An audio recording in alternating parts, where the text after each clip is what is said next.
really excited about getting this game into players' hands, letting them experience this massive world. A main cornerstone of D4 is play your way. As a player continues to advance through the story and into the endgame, they'll unlock a ton of brand new activities that provide meaningful progression, no matter their playstyle. Players will be able to keep progressing in the narrative of the game. Alongside that, the whole team has worked on crafting a variety of different experiences players can pursue. We're going to have an entire world of Sanctuary for our players to offer. There's going to never be an absence of something to do. After the player has finished the campaign, there's a lot more game to go and participate in. They gain access to a special, what we call capstone dungeon that they have to complete. Once they're able to finish this capstone dungeon, they're going to gain access to the first world tier. As you complete the world tier, it will open up the opportunity for you to go into your next world tier. That involves unlocking powerful loot, new items, and more advantages for your player to have a better opportunity at end game. Whether you're a fan of dungeons, PvP, or just roaming around the world, there's a way to continue your Diablo adventure long after hitting max level. As your character continues to grow in power, you'll start with the skill tree and expand out into the Paragon system. A lot of the choices the players make are grounded on skills themselves and the fantasies associated with those skills. The Paragon board is a place where we're allowed to have a lot more depth, a lot more customization, many more options as you go. You can rotate the board, so you can choose a different path if you're like, I want to do more strength-based things, or I want these particular boons or glyphs. You can chart your path through it, and they're really a way for you to keep expanding your character and making it uniquely yours. Similar to the Paragon boards is the Codex of Power. It's an in-game system that holds the aspects related to the character. You are able to complete a dungeon, and they will have a chance to drop an aspect that you can pick up. And what this allows players to do is take items they're finding in the world and make them more powerful, turn them into legendary items. It's really special to discover what kind of playstyle really means the most to you. Every part of Sanctuary is fulfilling and satisfying. Dungeons in particular are really close to my heart. Nightmare dungeons are going to give the players the opportunity to experience a dungeon that they might have already experienced in their past playthroughs. They'll enter the dungeon with a found sigil that alters the playstyle and the intensity of the dungeon. They're more difficult and they have additional objectives, and then they also have affixes, which add a degree of difficulty for you and your group to work through. One of my favorite affixes that you can find in Nightmare Dungeons is actually called Hellgate. Occasionally, these portals will open up throughout the area that will just pour out different monsters that aren't native to that region for you to also be dealing with while you're trying to handle everything else inside the dungeon. There's over 120 dungeons to play through and find in Diablo IV, and any one of them can become a Nightmare dungeon by finding a Nightmare sigil and then using it to activate the Nightmare version of that dungeon space. Everything's a little darker, everything's more difficult. It's going to add a little bit of a twist of flavor on your particular dungeon. There's some targeted activities in Diablo IV that suit what you're feeling in the mood for. The Forces of Hell are starting to have more influence in certain parts of Sanctuary in the vast interconnected overworld of the experience. And as the players are going into Helltide areas, you're going to find even more powerful monsters. And by killing them, they'll be able to gain these special shards they can take to go and use to purchase these big rewards that are available at these caches that are found littered throughout Helltide areas. The sky darkens and the rivers run red, meteors fall from the sky, and the monsters get harder. We really want to create new experiences for the players. There's one I really like called Whispers of the Dead, which you get from the Tree of Whispers. The Tree of Whispers is grim and a little gruesome, but it's also something mystically haunting and kind of beautiful. The tree has a little bit of a grudge against our players, and it would like for them to go serve its needs. So you're going to go serve these bounties, gather different rewards, different items, and bring them back to the tree in hopes that it can exchange you something really meaningful. Maybe you're going to go to the Fractured Peaks and take out some werewolves that are rampaging in a town. They're contained activities that you can do alone or in a group. We really wanted to create variety for people to be able to spend time where they wanted to in the world. It's very cool the way it's been put together, and I can't wait for people to see it, to be honest. In Diablo IV, we have a focus on the world of Sanctuary. And there are parts of that world that we call the Fields of Hatred, where Lilith's presence in Sanctuary has begun to seep through and manifest these poisonous areas throughout the world. When players go to these regions, they get to engage in player versus player conflict. These offer opportunities for the player to collect shards. But there is a little bit of a catch. In order to get these shards back to town, you'll need to purify them. Other players will definitely know that you're attempting to purify your shards, so you'd better be prepared to fight if you're going to be playing any PvP, and be prepared that you might lose some stuff in the meantime. Once they've got the purified shards, they can take these, go back to nearby towns to sell them, and then use that to buy a whole bunch of like interesting cosmetic items and rewards. It's a place for people who really love PvP and want to still get loot and still increase their character's power. If that's the way they want to play, they can. Launch is just the beginning. One of the things we're really focused on is creating a living, breathing set of updates for players to engage with after the game has gone live. It's really just going to be a way to keep coming back and experiencing more Diablo IV in fresh ways. We're really eager to hear all of your experiences and just enjoy the entire story with you all.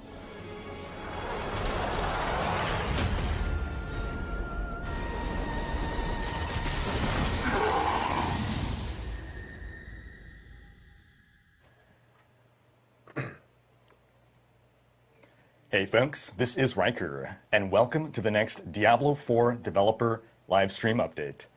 I'll be your co-host. I'm a YouTube content creator and professional Diablo fan, and I want to thank the Diablo team for having me here today. We're going to be diving into some juicy topics, and we have with us some folks who will take us through those. We have with us...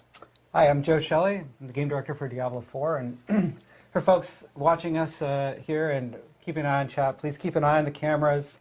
If they start spinning end over end, you know we had a bad problem and we're not going to space today. Fair. Okay, I'm Joseph Pipora. I'm the associate game director for Diablo IV. And I'm Adam Fletcher. I'm the associate director of community for the Diablo franchise. So we have a lot to talk about today. We have Riker here. Thank you again, Riker, for joining us to be our host for this actual live stream itself. And we did want to actually do a few quick agenda items and so forth beforehand.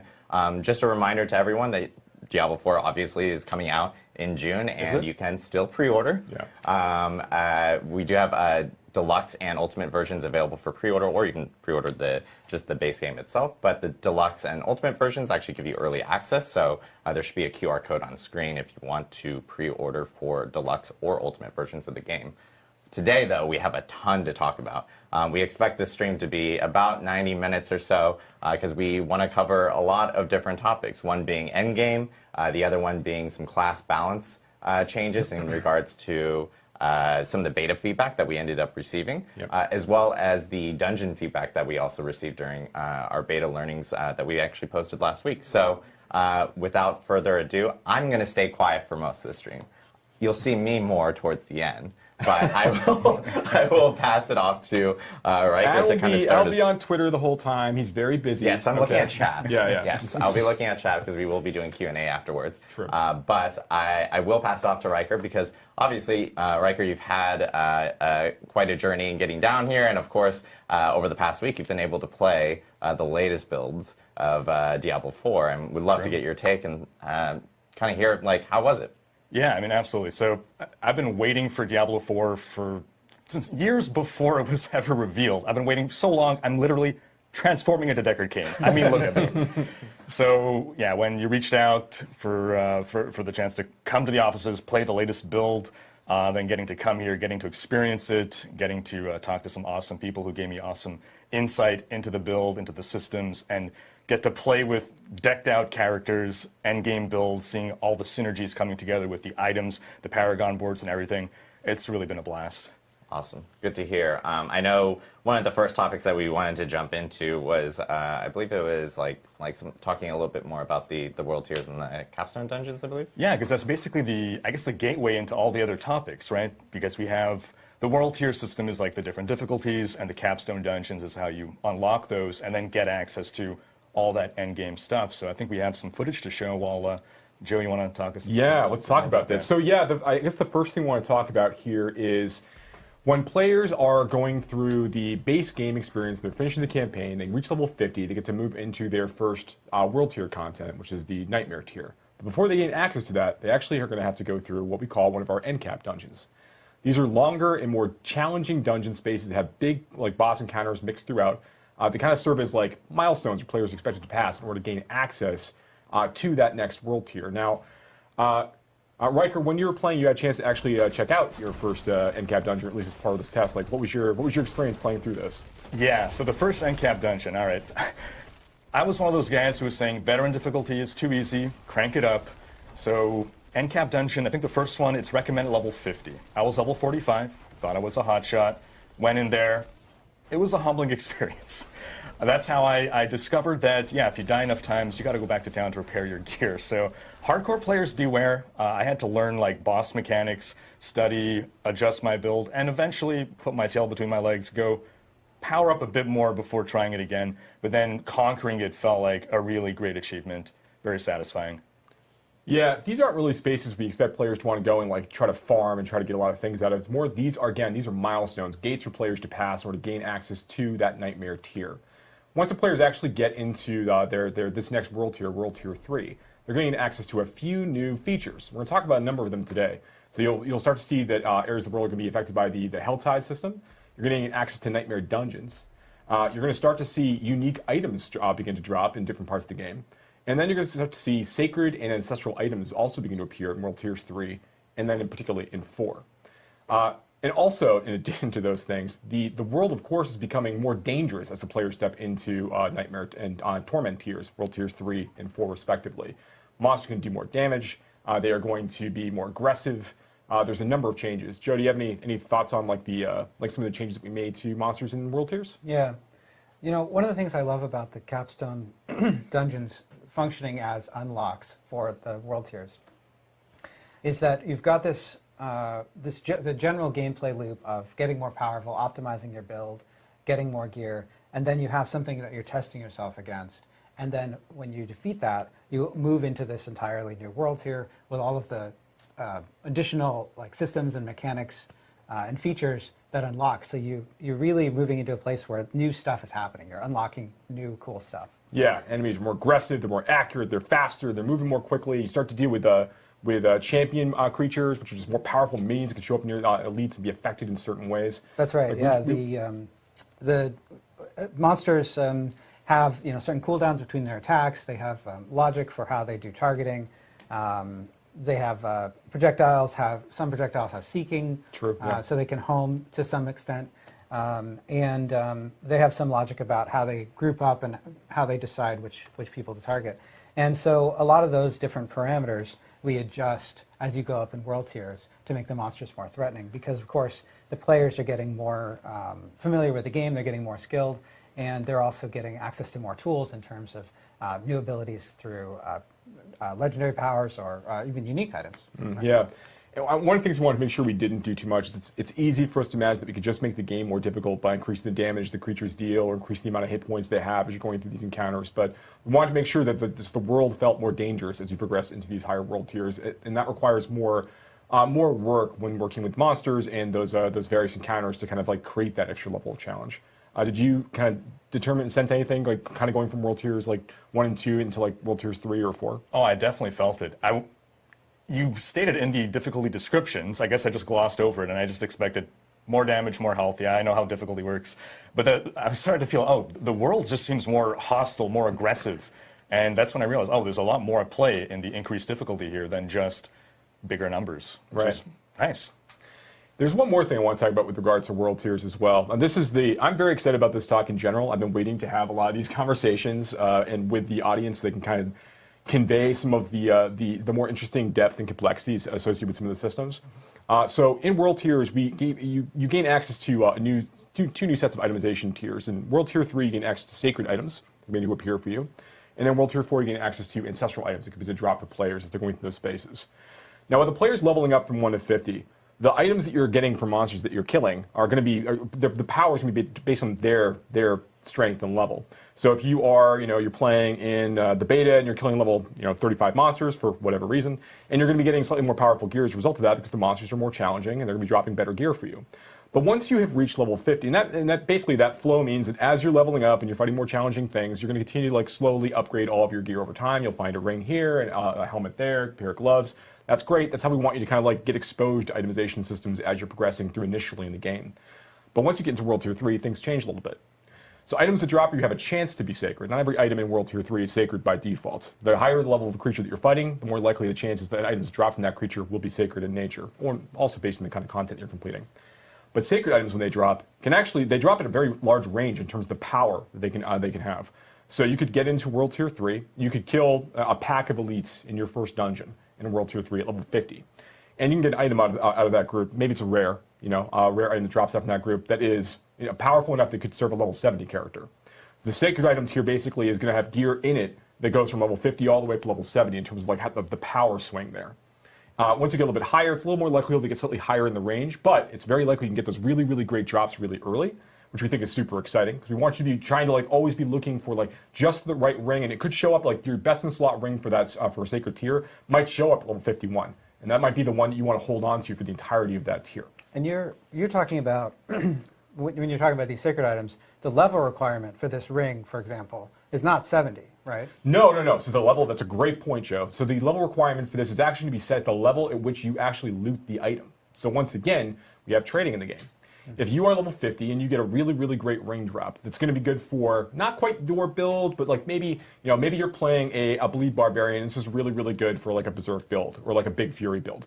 And you say, okay, I want to give this to you can hold on to it. That could be a really valuable item to trade because it could be that its eye power is such that it's like really good for a level 70 character, but the required level for the ring itself is level 50 because you got it at level 50. And that's going to raise with the course of time. We think that's going to be super fun for players to chase.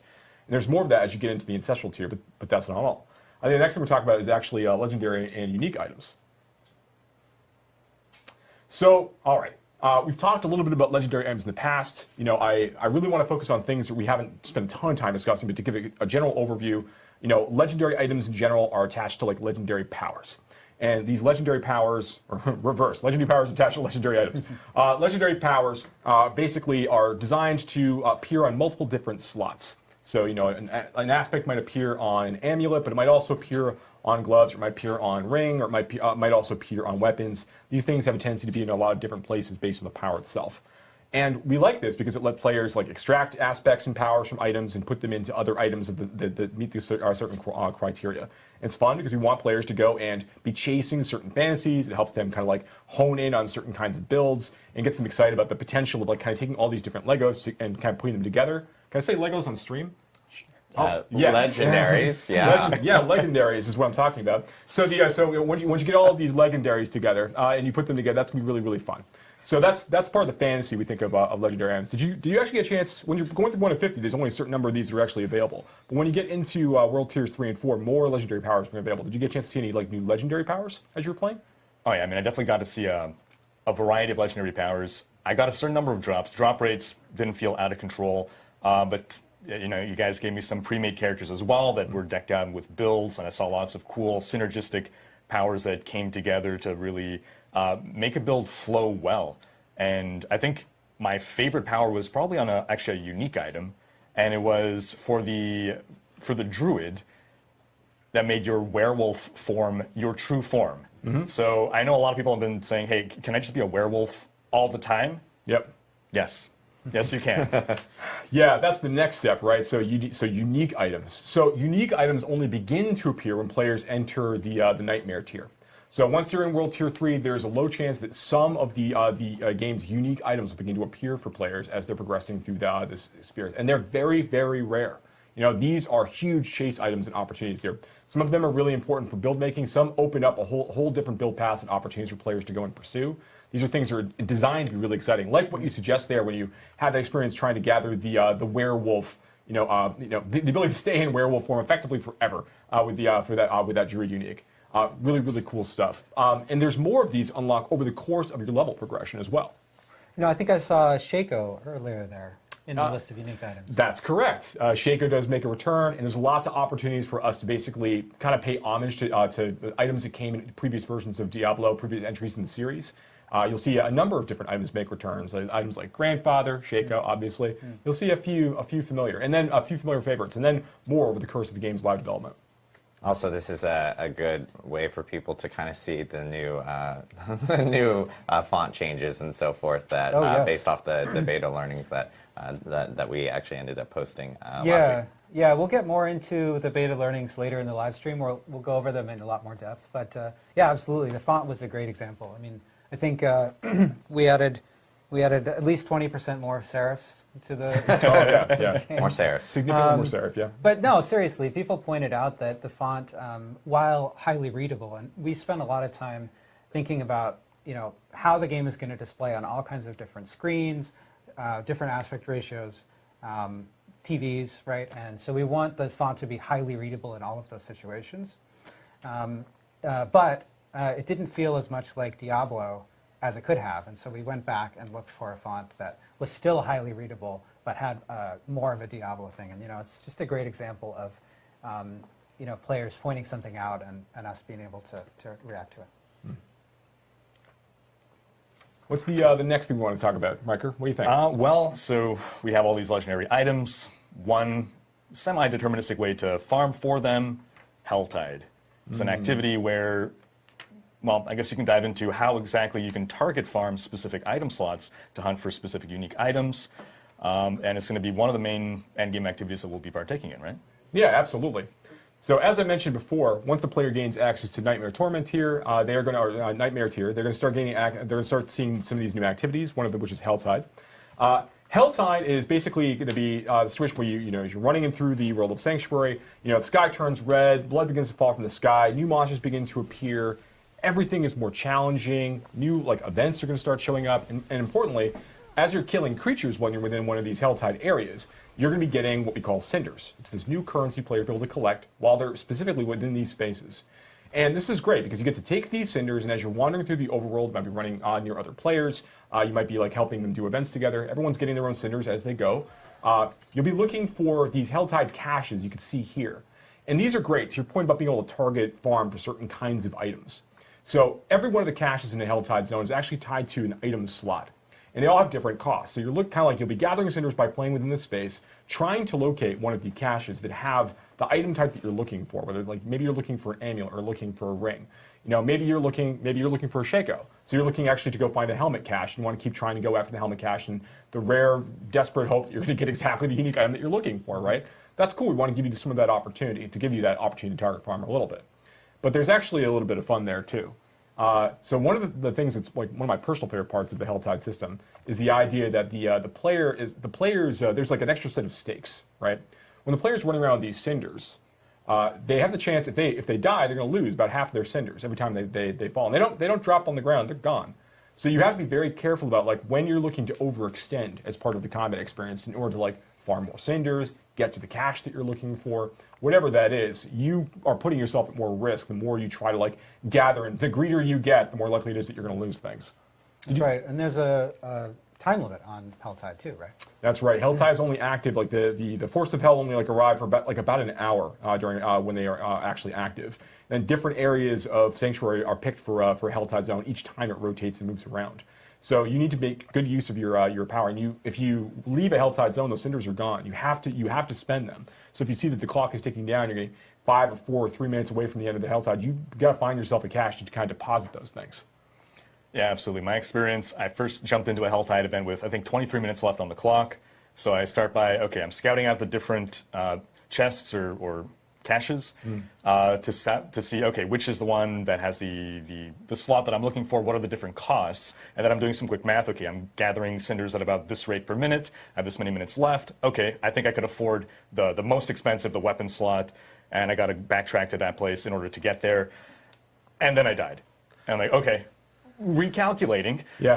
How much time do I have left now? And GPS, so quickly. Yeah. And then I died again. And better luck next time. Another hour before the next one comes around. I'll have a better plan this time. Now, granted, you can still get legendary items to drop for you. You can still get really good drops inside Helltide experiences while you're killing monsters. So it's not like if you lose those cinders, you've lost all opportunities for rewards. Yeah. But obviously, it does take a little wind out of your sails if you just happen to get jumped at the wrong time. Again, another great opportunity for there to be players nearby when they're trying to help out in those situations. Yeah, one of the things I think is really cool about this is that these chests or caches, boxes with loot awesome loot inside, right? Each time a Helltide appears, they're in different locations, right? So you have to go and find them, as Riker was saying. But for the duration of that Helltide, they're in fixed places. So, when you go into the Helltide area, it's useful to scout out and see where the caches are for the item slots that you're interested in. And then you can, mentally remember, okay, here, I want to farm around here. I'm going to come back here. I'm going to get this item or whatever. And one thing I want to call out here, you saw one of the caches on the screen earlier, in some of our video that we captured for it. Now, we did capture that with the UI off, so you can't see the icon above it, but there is an icon that says, in here, there are boots. That's correct. So you will know before you open that cache what's in it. And I mean, that's not all. I mean, there's other risks and dangers inherent in Helltide areas. This is an opportunity for you to fight some different bosses. Again, like I mentioned before, there are different events and things that actually are going to be showing up. And of course, we can't really have such a wonderful experience as Helltide without our baby boy, the Butcher, showing up occasionally and causing serious mayhem and mischief in the overworld of Sanctuary. So lots of really fun things happen inside these Helltide areas over the course of the player's experience. And it's also an opportunity to farm a special crafting material, right? That's correct. There are craft materials like Fiend Rose and things that really are coming directly from Helltide encounters and those experiences. So you are looking to also get some of the materials you need for like really high tier like weapon and item upgrades from going through these places. So Helltide is what we're doing to farm crafting materials in order to target farm specific drops. Another big activity that we're going to be doing, Nightmare Dungeons. You want to talk a bit about that? Yeah. So yeah, Joe, do you have anything you want to talk about for Nightmare Dungeons first? Nightmare Dungeons are, we're going to talk again. We're going to talk about beta feedback at the end of the show here, or near the end of the show. But Nightmare Dungeons are our key dungeon replayability system for the later part of the game, right? And you're going to get sigils, and Joe's going to talk a little bit about the sigils. But we're really excited for players to get to check out all of the cool ways that the dungeons can really be transformed by the Nightmare Dungeon system. Yeah, so first up, Nightmare Dungeons, very, very exciting system. Players haven't had a chance to play these in our betas yet, but as they get into the end game content, start going through World Tiers 3 and 4, you'll begin to see, you'll gain access to some of your first sigils, which are primarily initially earned by completing Whispers of the Dead, one of our other overworld content features that players will be able to engage with. Now, sigils are really interesting in that they are tied to a level when you find them, which is going to affect the level of the monsters inside that space. They have various afflictions, which we've talked a little bit about in streams in the past.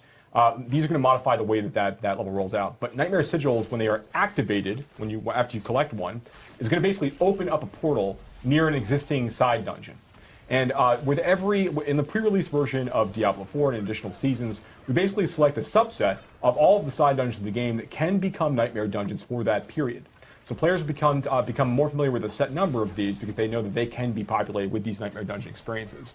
So you might already know, whether it's Annex Acclaim or whatever it is, what the layout of a given dungeon might look like normally. But Nightmare Sigil is going to change that by introducing these new afflictions and then also these greater afflictions.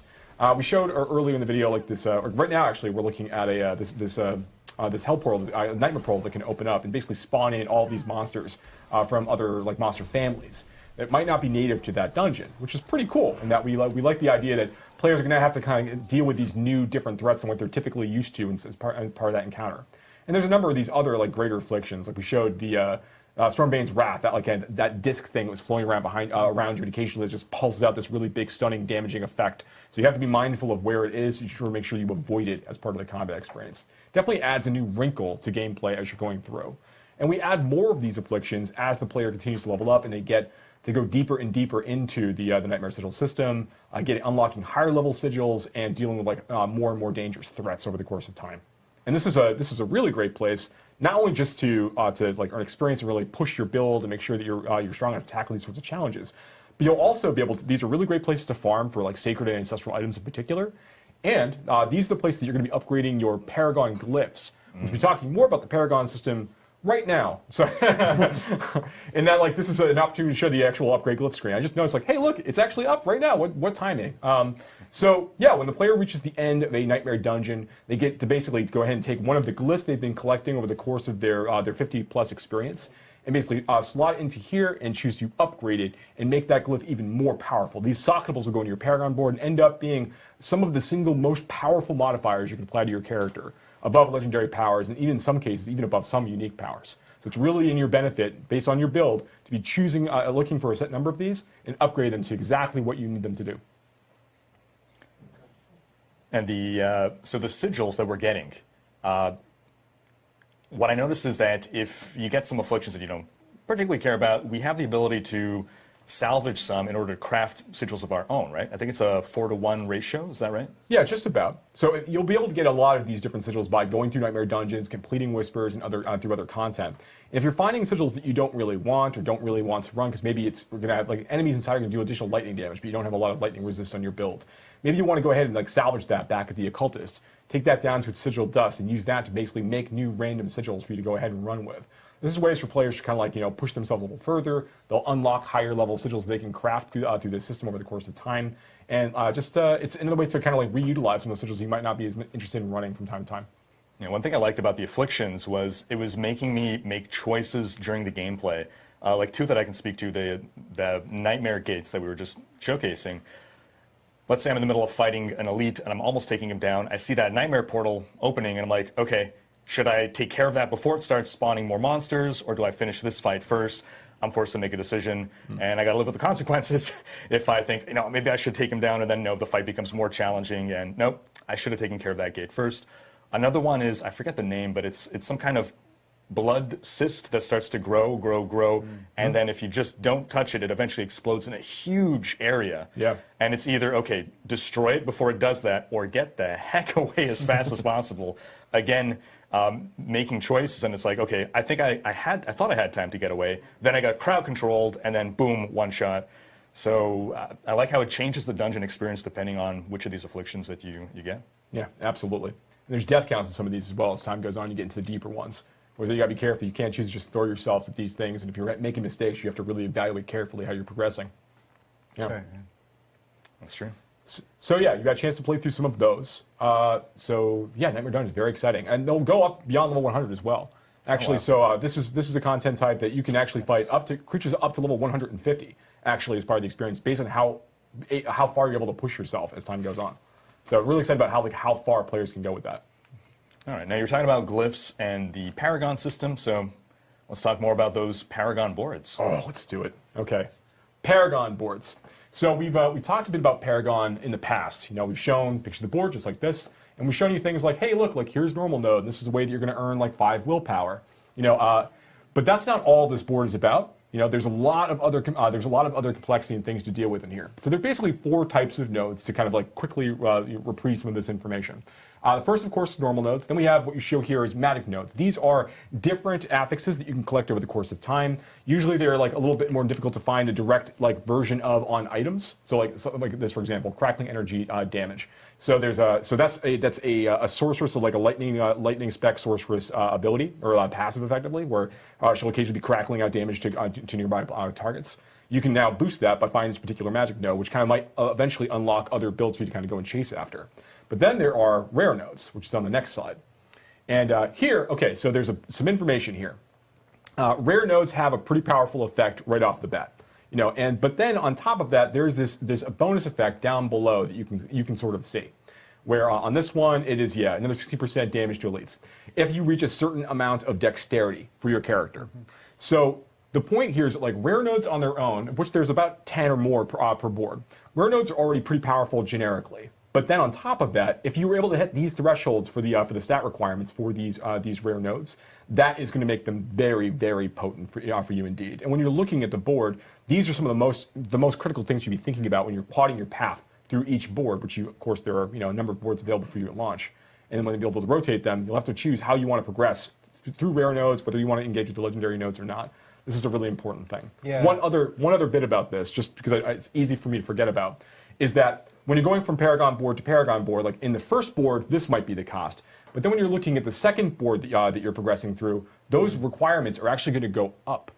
So it's not in your interest to go like run from board to board, just unlock as many of these as you can directly through that way. You need to spend a little bit of time into the board and pick the ones that you really want, because the next board that you unlock to get more rare nodes of different types, those will be a little more expensive to unlock those bonus effects.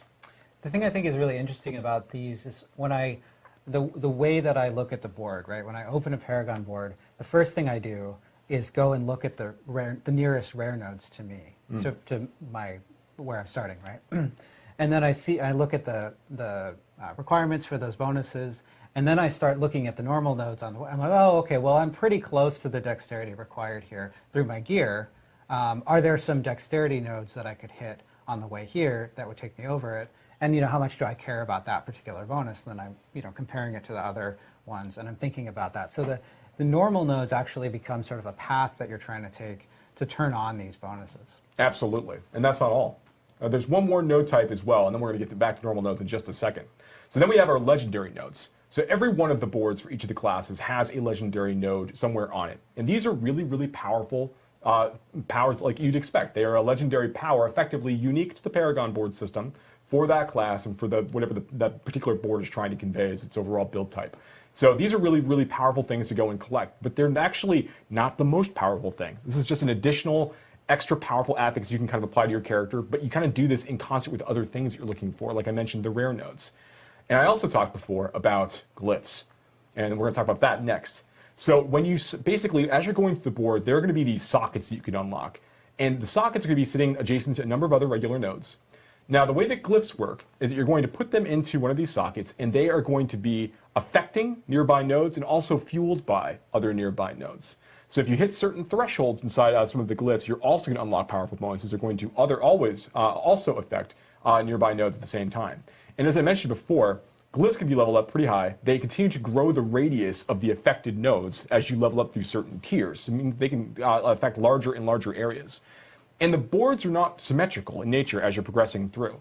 Because the player can rotate their board and choose which gate they actually want to enter from, you have to kind of choose from board to board where are the sockets on this board.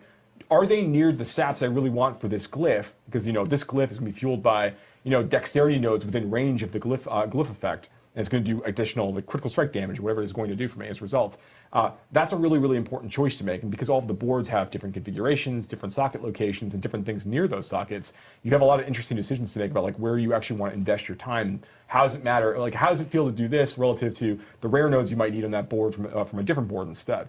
Fun decisions for players to make as they're going through. We want ultimately to feel like the Paragon board system allows for two incinerate, focus, burn type sorceresses to feel like they've got very different paths to the Paragon board, different decisions to make, even if all of their skill choices are identical. Yeah, it's something that we've talked about a lot with Diablo IV. Is the idea that even if you have let's say Incinerate is a powerful sorcerer build for and you want to play Incinerate, you're not going to necessarily be the same, have exactly the same loadout as another Incinerate sorcerer. That's right. One thing I found really cool about the Paragon system that I didn't realize at first is that every Paragon board is almost like a Paragon class, like a specialization class, where it's all built around a certain theme, fantasy, play style, and it all revolves around that central or off-central legendary node, and then the rares kind of support that same theme, and it extends to the blues. So on a Necromancer, oh, this board is the pure summoner fantasy, and this one is the Blood Mage. And looking at it that way really made it very cool for me to be able to explore. Okay, I can merge these two together. I'm going to go bone and blood, and just further explore and dive into that specialization. Yeah. There's 220 Paragon points that players will be able to have by the time they finish leveling up their character at level 100. We want those choices to feel like they've got meaning individually. Players can respect them for those choices if they want for gold cost. We want to be able to play with this system and be able to kind of experiment with different ideas as they go. But importantly, we want them to feel like that the choices they made for the 220 matter a great deal to their overall performance. Yeah. Yeah, super fun, I think. But. What are we talking about next? Well, I guess at this point we can talk about some of the beta learnings. We had a beta. The community gave a lot of feedback, and you folks took in that feedback, digested it, and transformed it into actionable change in the game. You want to talk to some of the things that were changed? Yeah, I keep saying we're going to talk about that. Now is the time. So let's start out with looking at some of the class changes that we did. So there's a lot of text on this screen. You've had an opportunity, if you've been following along, to check out our blog that documents a lot of the changes that we were able to make as a result of feedback from players in the 2 beta weekends. and also from data that we get. We get a lot of data, how many times someone dies in, are necromancers dying a lot in this dungeon, or is this boss killing barbarians a lot of times? And we can use that alongside player data to identify areas where there might be a class deficiency, or areas where maybe something is exceptionally strong compared to other things that are balanced to be the same power. And so, in general, one of the things that we looked at from those two beta weekends is feedback that the Barbarian and the Druid, the melee classes, felt weaker than the Necromancer, Rogue, and Sorcerer. And there are a lot of aspects to that. So there's some nuance in here, right? Like for the Barbarian, we identified that the Barbarian, at low levels in particular, needed more damage reduction sort of built in. And so we added this passive damage reduction. So you're just going to take 10% less damage, just flat, no matter what choices you're making as a Barbarian, and that's to account for some of the ways the Barbarian has to get up close and personal with their sort of weapon-heavy spec. We also identified elements of the Druid that you could really benefit from some buffs. In fact, I think, Riker, you got to play the Druid a little bit. I did, yeah. So honestly, when I first saw the patch notes, I was like, oh, I was hoping the Druid would have gotten a bit more love with regards to spirit generation. But then I played an endgame build of, it was a perma werewolf storm druid. So I'm a werewolf who's casting storm skills, and the playstyle was so tight, it flowed so well. It just all gelled together once you got the full kit, the full build together. And I went into this week with a certain class favoritism, where I had Rogue, I had Necromancer, Sorceress, Barbarian, and then Druid in dead last. I'm completely confused now. I think Druid might be my favorite now. Yeah, it's, another thing that we did, if we take a look at the classes again, another thing that we did in terms of the melee classes is we took a look at bosses and monsters, in particular their attacks that deal damage in an area where it feels like there wasn't a way for the melee class to deal damage effectively while also avoiding incoming damage, right? Because a lot of times you'll have the opportunity for a ranged class range class is sometimes choosing between getting a better position and doing more damage, damage per second, and a melee class is sometimes choosing between taking damage, because even with the case of a projectile, the projectile is originating in many cases from the monster and then traveling, so you have less time to react in some cases, and so we took a look at boss abilities and bosses that our data showed were much more deadly to melee classes, and we adjusted some of those abilities. Now, this also affects the Necromancer class, because you might notice that we had a note here that states that summon minions will die more often. Now, we want the corpses to have sort of an economy. We want to have the sense that the corpses are useful, you're using them to bring in more skeletons, and the Necromancer pets, as a theme of this sort of bone class, they are a little bit more disposable, right? Like if a skeleton dies, you just pop out another one from a nearby corpse. So we want them to be, dying and getting resummoned. And we want to make sure that there are plenty of corpses, so you're not going into a boss and running out of, like, oh, I don't have any pets and I'm a pet builder. We certainly want to make sure that you have pets available, but we want them to be kind of coming back from time to time. So we increase the damage that they take a bit, but we also, I was talking about areas where bosses were doing too much damage to melee. We also took a look at cases where there were abilities that felt unfair for pets, where there was just like a huge damage in a huge area, and maybe it's no problem for a player to get out of it, but trying to micromanage your pets to get out of this. Micromanage an army of skeletons around, yes. That's not a fun gameplay that we're trying to capture specifically with the Necromancer class. So we modified the damage that those kinds of powers do to pets. both Necromancer and Druid pets, in fact. Yeah, we do want to make sure that managing your minions to some degree is part of the mastery of playing a Necromancer, and that, like, you know, when skeletons go down, you need to accommodate that and make sure that you have corpses that you've been generating or keeping on hold for some of these situations. We feel that that is definitely part of the fantasy of the Necromancer class is needing to resummon, to your point, these kind of disposable soldiers that are supposed to be helping you. So we want to make sure that continues to hold true, but not to a point where like an army necro can't go fight bosses. That's obviously not what we're trying to build with any of these changes, of course. We just want to make sure that the Necromancer does get a chance to engage with those parts of the mechanics.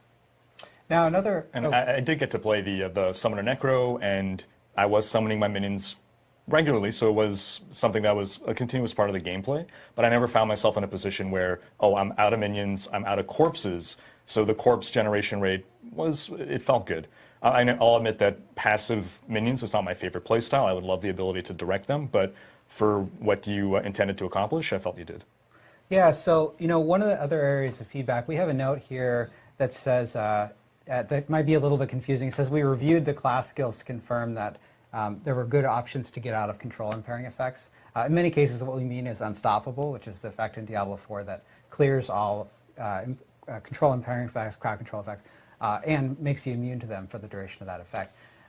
So the classes are designed so that every class is intended to have access to a good set of options to clear crowd control, so that there is an interaction here between, you know, monsters are doing crowd control and I have options to remove it, but I need to think about those options.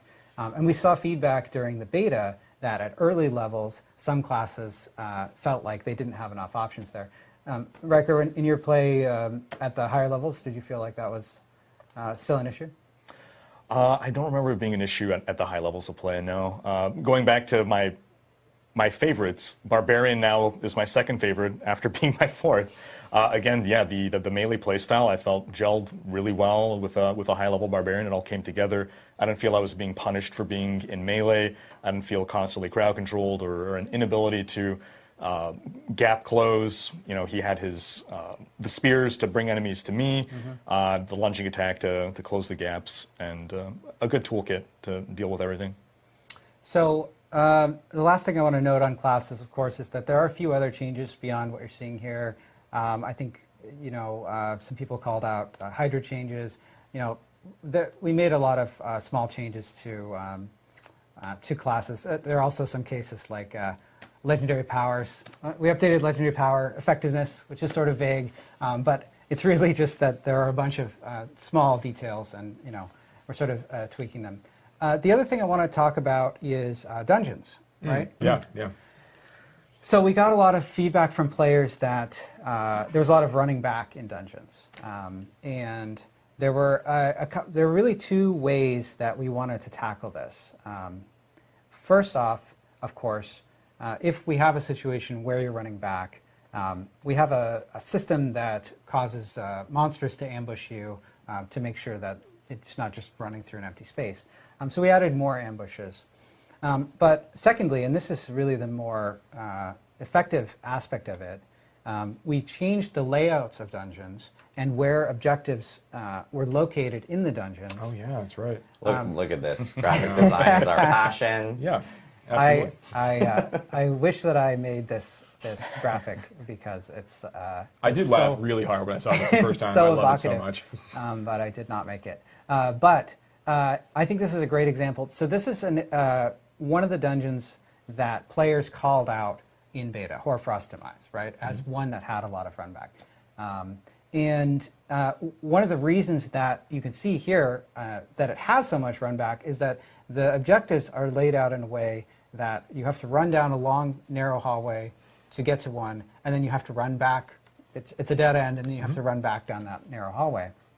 So we changed the layout of Hoarfrost Demise like this. Right. So you can see that the objectives, which are those diamond icons there on your screen, are along the main path of the dungeon.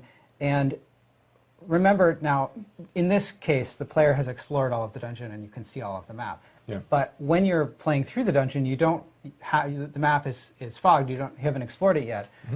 But it's set up in such a way that as you're exploring through the dungeon, you're going to naturally encounter those objectives along your way, and so you're not going down and then having to backtrack a long way. Yeah, and in our objective view, this was going to lead to smiles. Yeah. This is good. But no, it's important. Like we want to make sure that like, as you're progressing the space, you are naturally coming across these objectives in a simpler way, as opposed to need to like kind of like wander and kind of like backtrack a lot more as part of that. Yeah, and in fact, we identified a number of dungeons that got this feedback in beta, and we also, we were talking about nightmare dungeons. We also want to make sure that nightmare dungeons have this. We address this for nightmare dungeons as well because it's a key replayability system, as we were just talking about earlier. This is another example of Cordragon Barracks. It's another dungeon that we saw a lot of feedback and screenshots from beta, where you can see that the objectives are set up such that clearly you're going to have to run back all the way back through that long hallway. You're going to spiral around. You have to go out. You have to explore out from those spirals, and you can end up getting confused and running back. Because the other thing that happens here is that if you've run to an objective and the next thing that you have is back along a path that you know about already, then why wouldn't you just run back along that path that's empty of monsters? It's not fun. It's more fun to kill monsters, but it's more efficient than exploring some unknown that might or might not lead back to it, right? So that's a key part of these layout changes as well. And if you take a look at the next shot here, you can see how we rearranged the objectives in Cordragon to ameliorate this. Yeah. Now, these aren't the only changes that we made either. There's some other things we did to actually just straight up just regular objectives. So there's things like, there are some dungeons where the players are asked to kill all the monsters inside a dungeon space. And in those situations, we've made it so like once the players reach a certain threshold of monsters they've killed, rather than saying like, there are potentially as many as 50 zombies in this cave. After the player has killed, 49 zombies, they might still be normally looking around in the last corner where a zombie is kind of like hiding in a closet someplace, right? In this situation, instead, once you reach a certain threshold of zombies that you've killed, now they actually begin chasing you down. They start looking for you in that situation, such that you don't need to go crawl through the entire space and explore every inch of unexplored area in that dungeon just to find the zombies. Some of them are going to come after you in those situations, which is a great change to make it a little bit easier to engage with those things. And then there's another one, like we have features or dungeon objectives where the player is asked to go and collect like anima, which are just these objects, they're like these motes of energy that drop on the ground when you kill certain kinds of monsters. Sometimes you need to go and gather a whole bunch of these things and then bring them back to another area to deposit them. Sometimes it opens a door, might summon a boss, all kinds of things that we do with this. But in these situations now, when players are collecting this anima when they're running around the dungeon trying to find all these creatures and do these things, you're going to also gain various buffs by picking these up. You're going to gain some resource back for your class. You're going to get some other things. It's actually really great. When you actually deposit these things, you're going to get a health potion. So there's lots of things we're trying to do to make sure that those experiences help speed you up and feel great to engage with, while you're also going through a lot of the layout changes that Joe just talked about. Yeah, I'm glad you pointed out kill all monsters, because players rightly identified a couple of key problems. Like first off, with kill all monsters, of course, if you're having to go and hunt down one of those monsters, that's effectively backtracking, right? You're running through an empty space. And the other aspect of it is that the sort of the intensity curve of the excitement in the dungeon is going down. Like you're backtracking through a bunch of empty space, and then when you get there, it's not going to be an exciting moment. There's going to be four monsters hiding in the corner, and you're going to kill them, and it's going to feel sort of like, well, I guess that was a requirement that I had to turn one off. Spider. Right? Yeah, it's almost similar to like Den of Evil, Diablo II feel and so forth, but now them being able to seek you out means less backtracking, less hunting in corners for that one fallen or wherever. The other thing I like about it is that it increases the intensity at the end of the dungeon, right? Because you have the monsters, you're still clearing the last monsters, and now you have monsters running at you. What was your experience with these changes? Yeah, so this was probably my number one complaint about the beta was the backtracking. I'd often, in a dungeon at some point, reach a point where I'm like, okay, I have to run back or I have to go look for a monster. And with these changes, I don't think I ever had one of those moments, or at least, I'm not going to say there was zero backtracking, but there wasn't enough that it would have come up as an issue that I would have complained about. I know some people, say, oh, suck it up, backtracking has always been part of Diablo, it's part of the game. But like the changes made hasn't made the experience linear. It's not like, oh, now we just have one quarter to go down. As you were saying, like now if you do go on a side path, there could be things to run into, but just overall, everything from an experience standpoint just flows a lot better.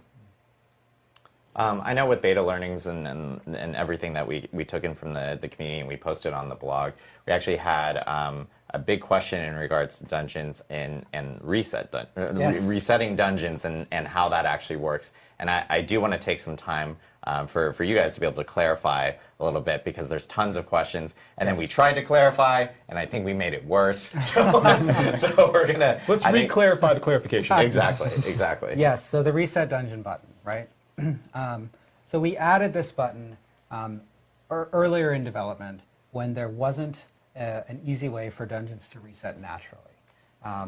In fact, the way we added it led to some undesirable secondary effects because it was instant. It didn't care if you were inside the dungeon.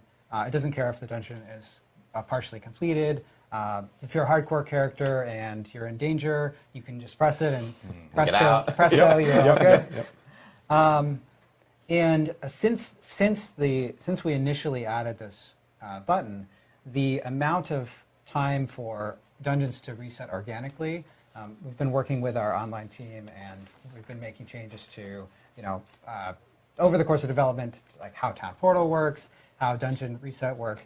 And so the way that it works today, if you are outside the dungeon, and if everyone from your party is outside the dungeon, so if you're alone, just you, and there are no town portals open in the dungeon, then the dungeon will naturally reset over a period of about 60 seconds, about 30 seconds of matchmaking and 30 seconds of cleanup.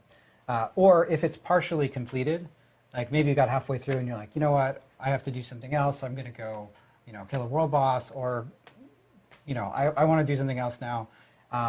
Then it'll take a little bit longer to reset. It takes about 150 seconds, but it'll still reset naturally pretty quickly. And the other case here is that you've got maybe you're doing the dungeon and there's some particular objective in the dungeon or side quest in the dungeon, and someone, one of your friends joins and they want to do that side quest too, right? But maybe you've already completed it in this dungeon. So you can also hop out of the dungeon, which you can use through the Leave Dungeon button right in the UI as well. It does have a short cast time, so not as quick, yeah. But it's right through the UI. You can do it from anywhere. Invite the other person to the party, to your friend to the party, make them leader, hop in, you'll get a fresh dungeon as well. Yeah, so hopefully that clarifies. You can still reset. Resetting dungeons is still a thing in D4. It's just we removed the button essentially, so you just have to wait a little bit longer for the dungeons themselves to reset. And I did want to go over two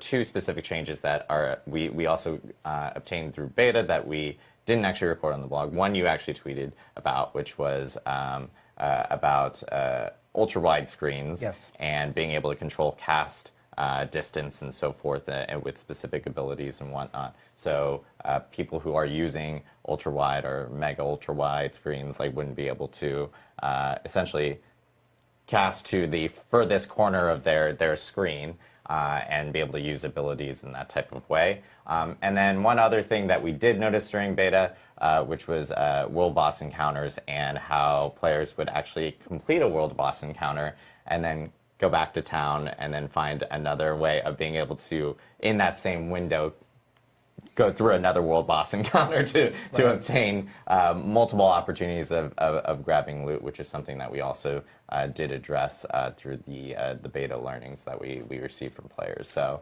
that's true. Now, I'll point out that the first time you kill a world boss in a week, you are going to get more loot than you'll get on subsequent times. So there's additional incentive to there's less incentive to try to find a way to kill the same world boss 10 times, but you certainly will get some rewards from subsequent. Exactly. Yeah. So it's not the exact rewards or a clone of the rewards that you got from the first kill themselves.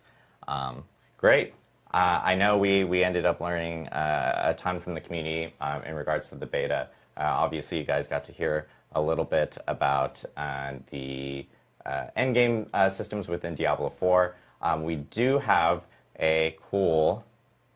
What's Is it time for a surprise? Is it time for a surprise? It is time for a surprise. Oh.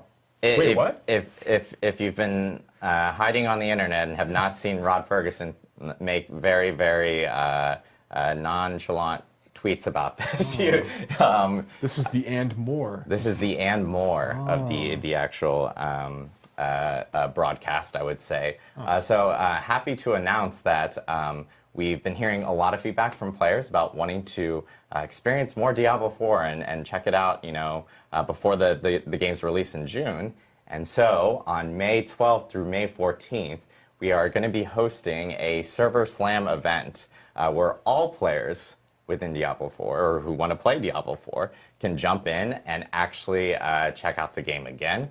This is a really important weekend for the team and the dev team here because we need as many people to really log in, check out Diablo 4 and play through the game because we need to test out our servers some more before we actually launch. Joe, I know you have a lot of want and need and emphasis towards this specific weekend, so I'd be curious to hear.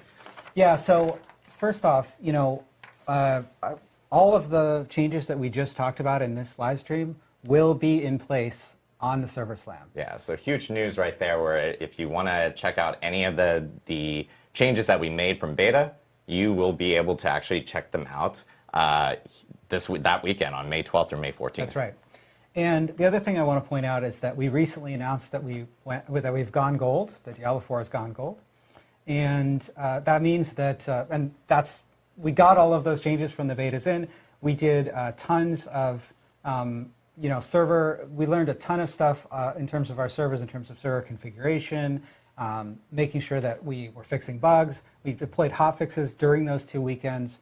And so we were able to really improve our confidence for launch through that. And that's why,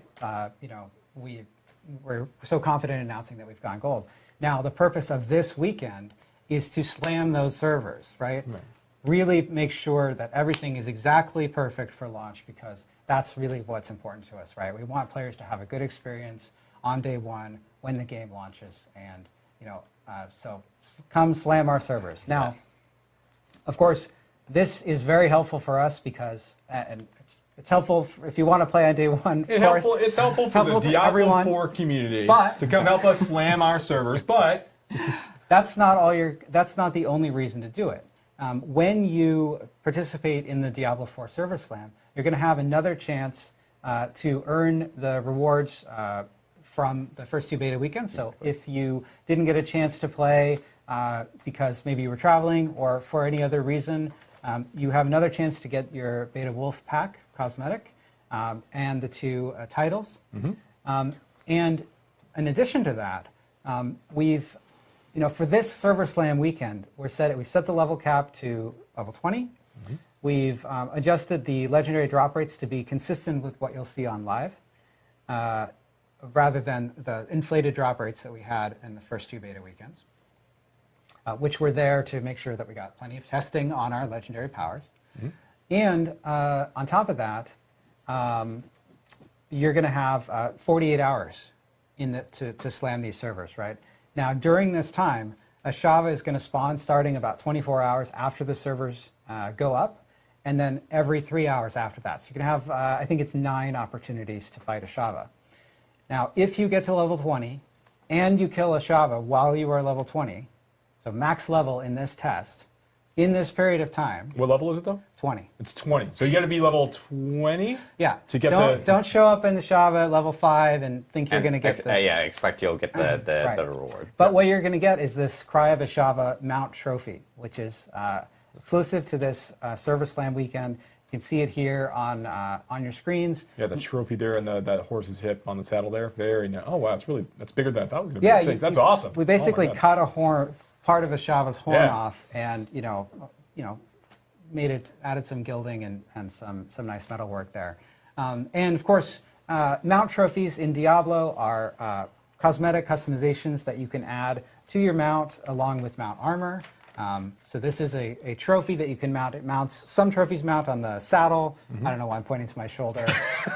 Just where the shadows go, apparently. Yeah. Or they can mount on the side, on the horse's flank, like you see here with this trophy. Yeah, so again, like all rewards from the original first 2 weekends of the beta, including the 2 titles and the beta wolf pack will be available, as well as the Cry of Ashava mount trophy. And for the mount trophy, you have to be level 20 and kill Ashava.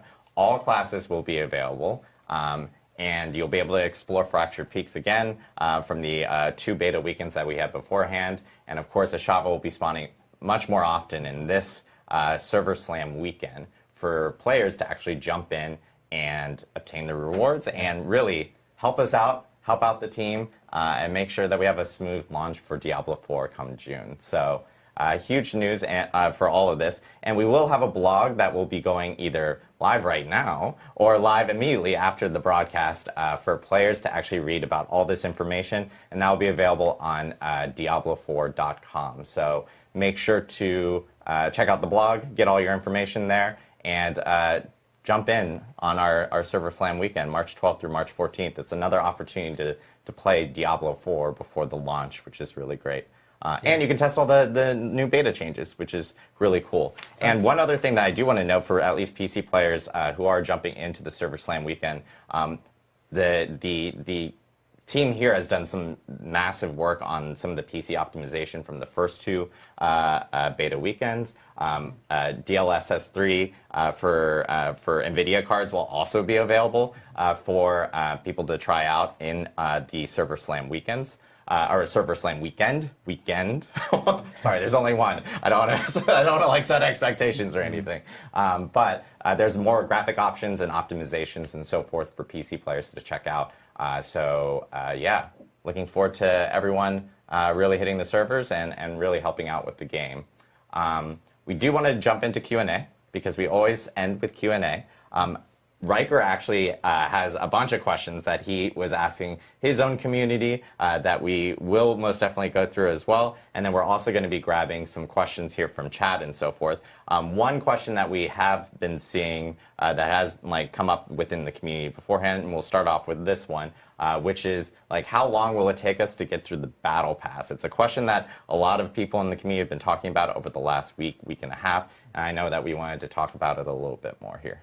Yeah, I think that there's so I've talked a little bit about this in the past, but I think one thing I really want to emphasize is that when we think about the Battle Pass for the for Diablo 4 after the game ships, we're looking at our seasonal players.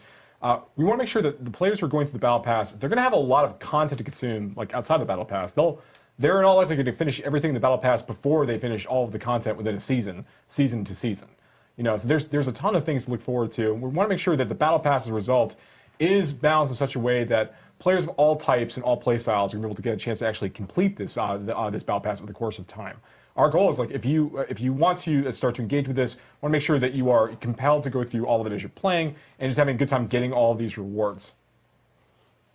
Yeah. All right. Cool.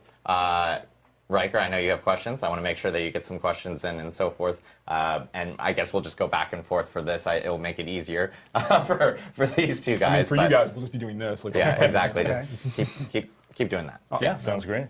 Well, so first off, something that you were, I think, touching upon earlier, and correct me if I misunderstood, but I think on the topic of Nightmare Dungeons, it sounds like every season there's going to be a rotation of 30 dungeons that can be turned into the Nightmare Dungeons. Is that right?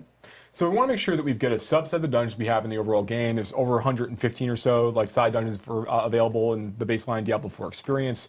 We want to take a subset of those each season. Exact number we're working on. We're going to think about that and think about it. But a number of those we rotate every season to make sure that we are highlighting different kinds of objectives, different sorts of layouts, different monster families, just different experiences.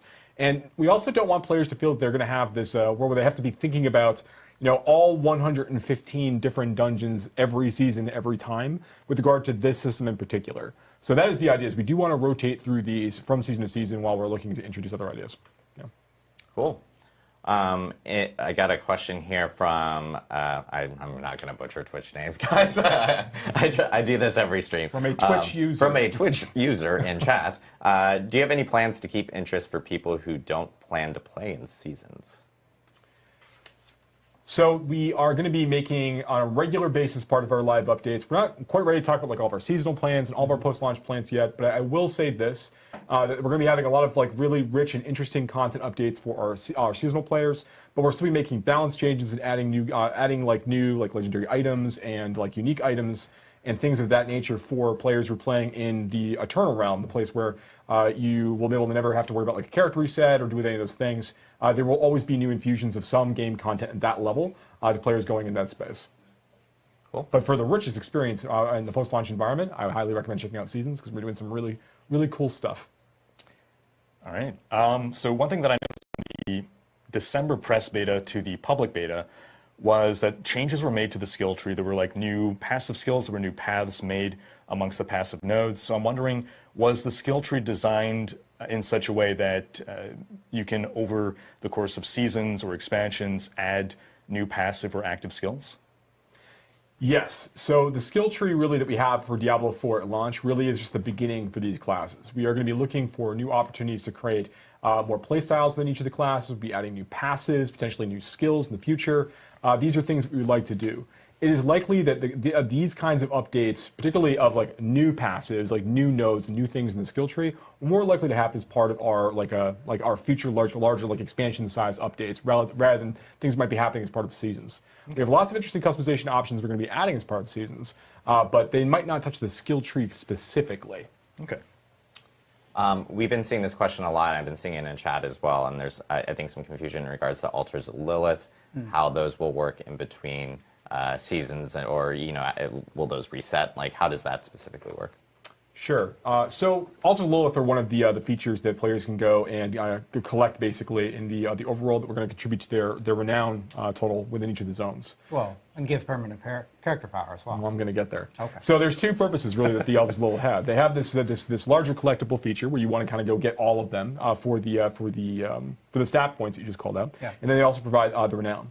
So renown is reset on a seasonal basis. So when you start a new character, your renown score goes back down to 0. You'll have to go and finish side dungeons, go do side quests, go find Altars of Lilith, go do these things in order to kind of get that renown back up to unlock all of those benefits. Now, you don't need to go do all of that content in the zone to max out your renown bar. There's actually way more activities that grant renown than you actually need to complete in order to finish going through and filling up all of the renown and getting all 5 tiers of the rewards. When it comes to the stat gain, so basically, to your point that you're just speaking about, Altars of Lilith also have another purpose, in that when you find one, they give you a stat boost that is supposed to apply to your character and all characters in that realm. The way that's going to work is that once you've collected that stat boost from a specific Altar of Lilith, that stat effect is going to propagate out to other characters of that game type. So basically, Hardcore is going to have its own progression for this, where it's like if you were playing a Hardcore character at launch and you go and you do all these things, those stat boosts you collect will propagate to your Hardcore characters you would make in the seasonal realm. And the same is true for players who are playing in the normal realm and playing the normal game mode.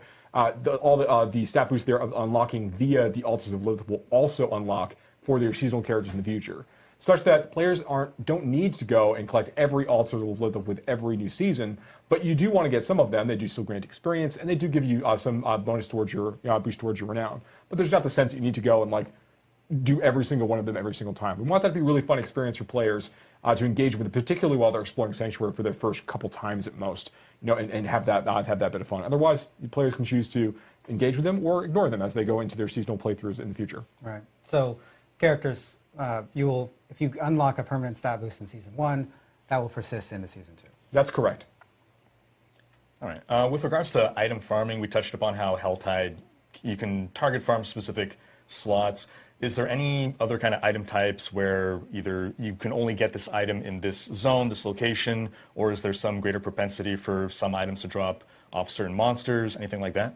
So we have a number of different creatures in the game that have a chance to drop particular things. World bosses, for example, have a really, really good chance to drop Scattered Prism, which is the crafting material you need in order to add sockets to items in the game.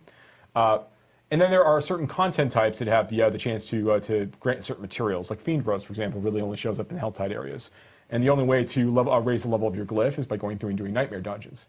When it comes to item farming, we also, and I've talked a little bit about this in the past, but I think it's it's good to remind people, and also just to continue talking about it, right? Because it's a new mechanic. And that is that when you're fighting creatures of a certain monster family, like zombies or skeletons for their respective families, those monsters have a higher chance to drop certain kinds of items. It's actually a bonus chance to drop certain item types kind of happening in the background. So it's not like if an item, like for example, skeletons have a chance, not high chance, they have a chance to drop crossbows, irrespective of your class. So you're playing a barbarian, which can't use crossbows as one of its weapon types, and you could be killing all these skeletons, and you might just get a crossbow drop as a result of that. That's tradable with rogues. There's other things you can do with that, but that's not taking a roll from the skeleton. It could drop everything else in addition to that crossbow. It's like an extra bonus thing that that skeleton can drop. Every monster family has a few different things they drop this way. So as players are going through the experience, and particularly while they're leveling up to the campaign, they'll occasionally start saying like, oh, I'm getting like a lot of like rings from this, or I'm getting a lot of boots from this, or I'm getting a lot, and they'll realize that over time, they'll realize over the course of time that these are being dropped based on the monster families they're engaging with.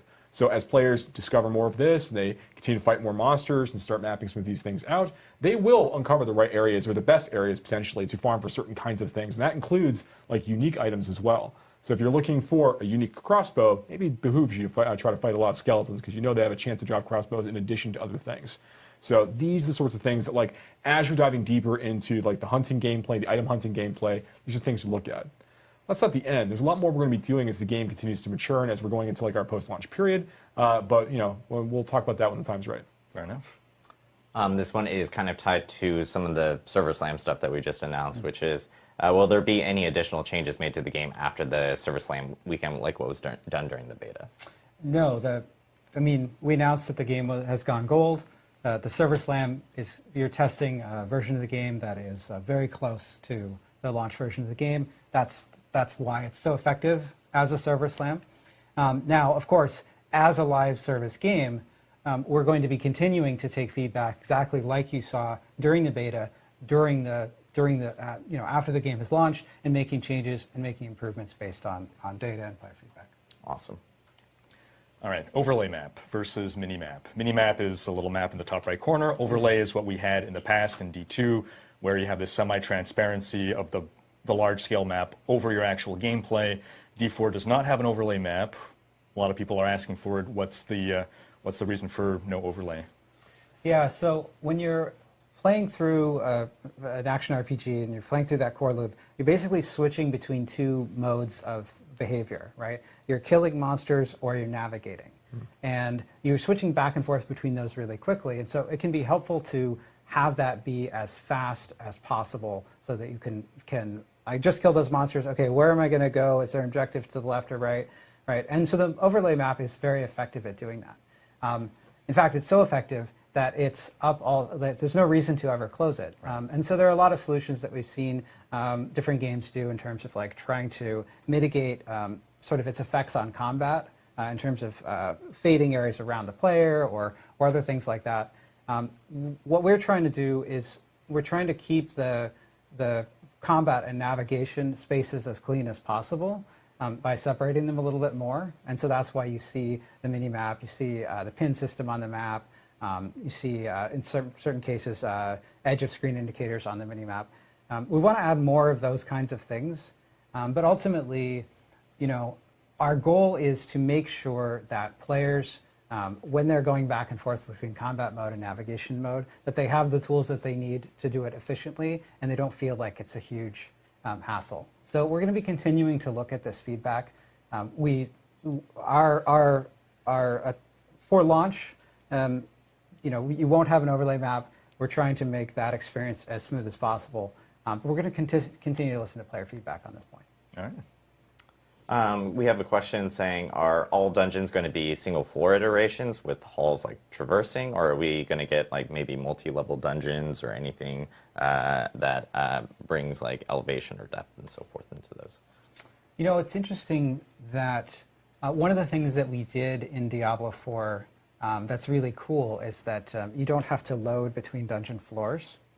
An interesting effect of that is that you might not always notice when you're going down a floor into a lower floor. There are staircases and there are sort of moments where that shows up, and there's UI that appears that shows up. But in many cases, our dungeons do have multiple floors, and because it's so seamless, you don't always notice. Now, in terms of, when you think back to Diablo 1 and adventuring down through the cathedral, and it's this very deep dungeon, our dungeon tech can certainly do that too, and that's certainly something that could be a cool option for the future. Awesome. All right. With regards to PvP, is there any kind of instancing to separate out solo players versus groups, or are we going to see like 4-man squads ganking lonely players?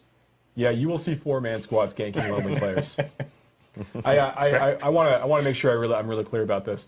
The fields of hatred that we have in Diablo 4 are not a place for honor. They're a place for slaughter. So if you go into those spaces, you need to be mindful that you are entering a chaotic realm of danger and threat. That's the fantasy. That's what we're trying to do. Now, players who go into these spaces might also be fortunate and find that there's a number of other players that are trying to peacefully farm up in various resources while they're fighting there, and not actually be interested in engaging in PvP immediately. That also is a situation you might occasionally find yourself in. Maybe you decide that you want to take advantage of them, and you show up and decide that you want to go and gank those players and take their things. Greed gets the best of us all at some point in time. But I want to make it really clear that there are things in place in terms of how we bucket players by level and things like that to ensure that you're not always going up against like really, really high level players at a very, very low level. But in terms of like, I'm walking in this space, is there any guarantee that there aren't 3 people somewhere roaming around this area looking to gank lonely people like me? The answer is there is no mechanic in place to prevent that from occurring. So you need to be mindful of that when you're walking around here. Go in there with friends or walk in and be prepared to occasionally die. Especially when you immediately walk into a field of hatred, if you were to immediately get killed by other players, there's actually no real penalty for you in that case, that you haven't started to acquire any of the PvP resources in that zone yet anyway. So they have nothing to gain from killing, and you have nothing to lose as a result of that death. So, yeah, things to experiment with, but, going with the right set of expectations. But there is some pseudo matchmaking to stop like level 100 players ganking level 25 players? That's correct. There is some bucketing in place to make sure that doesn't occur.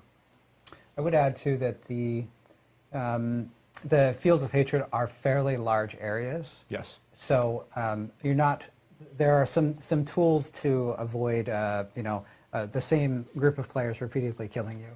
There are also two fields of hatred, so you can move between fields of hatred. Mm-hmm. And there are things like elixirs that can allow you to be more evasive or get away from situations where you feel like you're at a disadvantage. There are also, when you think about the fields of hatred mechanic, you're collecting these shards of hatred, and you're refining them so that you can turn them in for rewards. The locations that you can do that, there are several locations, typically active at a time. So you can sort of do some strategizing about where there might be enemy players and where it might be safe. That's right. When an altar is being used to purify those shards of hatred into red dust, you'll actually see a notification on your map letting you know where that's actually occurring. So if you see that there's a lot of activity in the northwestern part of the zone, maybe that's a great time to sneak over to the southeastern side and try to quietly and quickly cleanse some red dust of your own. Because once it's cleansed, you can't lose it. You don't drop it. Right. Yeah. Awesome. We have a lot of questions related to like seasonal stuff and battle pass stuff. I just want to note that we actually are our next live stream in May, in early May, soon TM, will be actually focusing a little bit on our seasonal structure as well as battle pass and so forth. So we're actually going to leave those comments specifically for that. I keep looking down at the monitor, and the people in production behind me keep going, Adam, what's wrong with you? That's just me. In regards to other quick questions that we do have, I'm going to just lightning off a few questions that have been coming up. These are kind of related, I would say, but one is a co-op on PC. Have we looked at doing something like that? And then separately, mouse and keyboard on console. Is that something that we've also looked into? No couch co-op on PC, no mouse and keyboard on console. There you go. Mainly because, as you guys know, PC, like the account structure on Battle.net and having 2 accounts at the same time on one PC is a little difficult. And then on console, right now it's just controller play. And as we get past launch and so forth, we'll look at more into feedback and everything from that end. I guess last question from me. With regards to the crafting system, can we expect that to be something that is built up to be more robust over time with regards to either seasons or, again, expansions? Oh, yes. So Diablo 4 is a game about killing monsters, collecting loot, screwing around with that loot to do fun things and make it get more performance out of it, modifying those things, looking for the right ethics. Yeah, we're going to absolutely continue to be like just changing some of the crafting options, modifying them, providing new options that don't exist right now, building upon things we already have in place. You can expect to see a lot of things. Like Diablo 4 is a live service because it's a rich bed of opportunities to continue to like refine, change, update, and modify the systems we have in place right now. So yeah, you'll definitely see more crafting features over the course of time. Awesome. Last few small questions. People have been asked about ray tracing because we mentioned the NVIDIA DLSS 3 will be coming in. The ServerSlam ray tracing is coming after launch. It's something that we had talked about earlier. Let's see. This is an interesting question. If you're on your mount, can you actually pick up crafting materials and stuff like that while you're on your mount in the overworld? There are a number of simple actions you can perform when you're on your mount. I believe right now you can pick up herbs when you're mounted. Yes. Cool. I'm trying to see if we have. The chat's moving incredibly fast. A lot of people are talking about WASD movement right now. We don't have any plans for incorporating that. It's something that we may look into post-launch or whatnot from our end. Cool. I think we got a decent amount of questions in. Talked about this, the beta learnings, and of course all the information about Endgame And the ServerSlam. and the ServerSlam. Ashiba's ServerSlam. Yeah. Yeah. On you mentioned WASD movement, so no WASD movement will not be in the game at launch, but in the ServerSlam, do check out the additional control customization options that we added. Yes. They are referenced on the blog, and we want to continue to add more ways to customize the control scheme in the way that you're thinking of. So something that we're thinking about for the future. Exactly. So thank you guys again, and thank you, Riker, for joining us this week. I know you've had a opportunity to play through the game quite a lot. We've just stuck him in a room. He's really just played the game a ton this week. But we really appreciate everyone tuning in for the Diablo 4 developer update live stream. Again, our next live stream will be sometime in May, early May, and we'll be talking a little bit about our season structure as well as our battle pass. And a few other things that we did want to call out in terms of Diablo 3.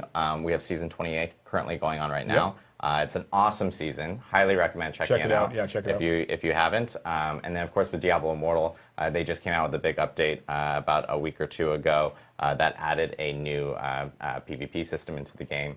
So make sure to check that out if you haven't as well. For Diablo 2, we do want to announce one quick thing as well, which is the Diablo 2 Season 4 Diablo 2 Season 4 will actually begin on May 4th. So we did want to get that out so people can plan their calendars, because it's always been a fun, exciting time within D2R for people to do the ladder race as they kind of get prepped for it, take time off, call off from work. We'll give you a doctor's note.